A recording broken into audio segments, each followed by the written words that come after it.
Hello, Andrew here from Nelligan Financial. One of the most common but least understood terms in the world of investing is volatility. Volatility is another way of describing what investment professionals refer to as investment risk.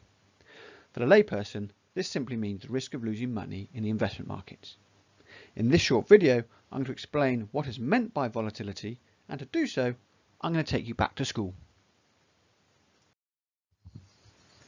In simple terms, volatility is the extent to which a range of returns vary compared to the average of those returns. Mathematicians call this standard deviation. Imagine a class of school children who all take a maths test at the beginning of the school year. They are of mixed ability, and without any teaching, their results vary greatly, from very good to really rather poor. The average of all the test results is 58%, but there are a number of outliers. One boy managed to get every answer correct, but another boy only got 10% of the answers right.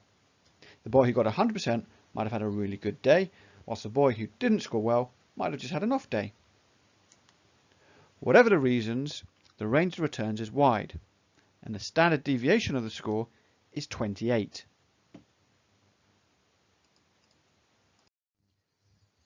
Now imagine the same class are tested again at the end of the year, when they benefited from a year of teaching. The smart boy who got 100% isn't likely to have become any less clever, but perhaps he didn't score full marks this time. But a boy with a lower score has improved his math skills and had a better day, so increased his score considerably to 50%. The average of all the scores is now 69%, and the range of returns is much tighter. This makes the standard deviation only 18. So if we apply this understanding to the investment markets, we will see that the range of returns of the stock market can change dramatically on a day-by-day, week-by-week, month-by-month and year-by-year basis. This chart shows a range of annual returns in the 10 years from 2008 to 2018 for a globally invested portfolio. You can see in 2008, during the great financial crisis, this portfolio fell by over 20%, and at the other extreme, it grew by over 30% in 2016.